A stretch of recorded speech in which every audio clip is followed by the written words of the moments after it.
আজকের তারিখ 21শে নভেম্বর 2025। আজ হচ্ছে শুক্রবার আর বাংলার তারিখ হচ্ছে 4ই অগ্রহায়ণ 1432। এখন বাজে সকাল 10:30টায়। এটা আমার হাজব্যান্ডের দুপুরের খাবার।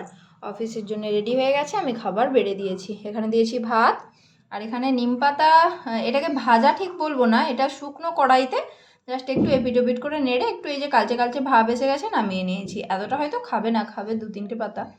এটা খাবারের মধ্যে রেখেছি কারণ নিম পাতা তো গ্যাসের জন্য খুব ভালো, গ্যাসের রোগের জন্য, আর হজমেরও সহায়ক, সেই জন্য।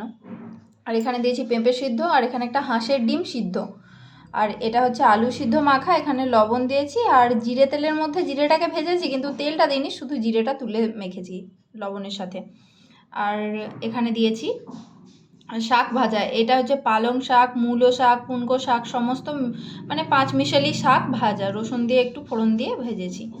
আর এটা হচ্ছে পালং শাক দিয়ে, আলু দিয়ে, ফুলকপি ডাঁটা দিয়ে, মূলো দিয়ে একটা চচ্চড়ি। এটা গ্রামের দিকে খুবই চলে, আর শীতকালে তো প্রায় দিনই চলে। আর এটা হচ্ছে গ্যাঁদল পাতার ঝোল। এই গ্যাঁদল পাতার ঝোলটা শুধু গ্যাঁদল পাতাটাকে একটু জিরে আদা দিয়ে বেটে ওই যেমন কড়াইতে রান্না করে সেরকমভাবে রান্না করে দিয়েছি। আর এই হচ্ছে ওভারঅল খাবার দাবার। আর এখানে দিয়েছি 1 গ্লাস জল, আর এখানে একটা এক্সট্রা বাটি দিয়েছি কারণ এই যে ডাঁটাগুলো খাবে সেটা ছিবড়েগুলো মেঝেতে ফেললে বড্ড তুলতে বিরক্ত লাগে, ওই জন্য একটা এক্সট্রা বাটি দিই যাতে এই ছিবড়েগুলো এখানে ফেলে দেয় আর আমিও তুলে নিয়ে বাইরে ফেলে দিতে পারি, তাহলে আর আলাদা করে মেঝে থেকে তুলতে হয় না। বাস, এই হচ্ছে আজকে দুপুরের খাবার।